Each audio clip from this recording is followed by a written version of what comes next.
My online boyfriend suddenly sent me a photo of his lunch steaming hot steak fresh off the grill. Praise me, baby. I'm being a good boy and eating my lunch. I was just about to send good boy when my eyes darted downward, and I saw the conspicuous red letters on the edge of his plate. Mike Tech. What a coincidence, I work at Mike Tech too. My heart skipped a beat as I froze right then, my mind going blank. But could it be? My online boyfriend, whom I had met over a year ago, was right there beside me.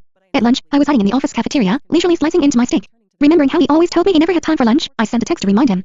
Eat no matter how busy you are. Be a good boy, okay? My phone screen lit up again in less than 10 minutes. Yes, baby. I'm eating like a good boy.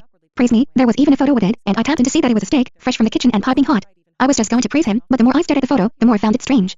After looking at it for a long while, I finally noticed why it looked familiar, as the red letters Mike Tech was imprinted on the edge of his plate. Wasn't that where I worked? I looked at my plate, and then the photo on my phone, my steak suddenly losing its flavor. The cafeteria was strictly reserved for employees, and no one else could get in. In other words, my online boyfriend might be working in the same building. Even as I turned numb, his texts came one after the other. Why aren't you answering, baby? Pout, I'm really eating, you know, sob, was it something I said? Nervous, I had yet to recover from the shock, as I was aware that he lived in the same city, but not that he worked in the same building too. Baby, where do you work? Baby, are you in Mike Tech right now? I kept drafting and deleting those messages repeatedly, having no idea how I should phrase my question. And if I asked, he'd definitely ask where I work. Wouldn't I be dead if he worked in Mike Tech too? What if he traced the clues and reached me?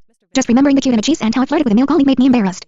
Before I could think of anything, he sent more texts. Why are you ignoring me, baby? Are you having lunch with another man? What happened? You're scaring me. I had to salvage the situation and calm myself as I replied. I was eating, so I didn't see the text. Good boy, Headfits, he was at once pleased. He, just like my fill, I'm going back to work. I breathed a long sigh and looked around the cafeteria. The other employees had mostly left. It was just other ladies and a white-haired geezer, and I didn't think there was any resemblance at all. Forcing myself to calm down again, I decided I had 3 begging questions. First of all, who was he? Second, was he reliable? Third, if we did meet in real life, should we keep dating or end it all? After all, it would be so awkward to meet him every day. Just looking back in our past year, I realized how fiercely we guarded our respective privacy. We had never sent photos of our faces or exchanged names and addresses, and the only clue I had was the pictures he sent of his abs after I insisted. But how would I identify him with that? I couldn't lift the shirt of every male employee in the building, could I? Returning to my cubicle, I couldn't help but shudder as I looked at the male colleagues, always bantering and teasing each other around me. If my baby was really one of them, I would die. I hence began to swipe through our chat records with a frenzy, hoping for a little clue, and I really did find one. Last month, he was looking for a cup at the mall and sent a ton of photos, shopping with friends, and I'm thinking about getting a cup. Pick a pretty one for me, and I'll buy one for you too. I eventually picked a lacquered titanium cup, but I refused to gift as I didn't want to reveal my address. Even so, he bought it. My baby picked it, so it'll definitely be great. And now, I just had to check who was using one. Still, I didn't notice the cup even after walking around the office a few times, and I sent a probing message. Are you still using that cup? His reply came instantly. I am. It's really great. He even sent a photo of it on a desk, but for some reason, I couldn't match it with anyone's desk. Even as I was left amused, I received a direct message on workplace software from my ever-serious boss, Neil Forrest. There's an issue with the proposal. Please come to my office.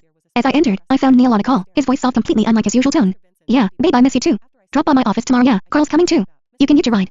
I mean, I'm worried you'll get tired from driving. Yes, okay. You're the boss. Drive safe. I'll go back to work now. Mwah. I promptly turned to look outside the window.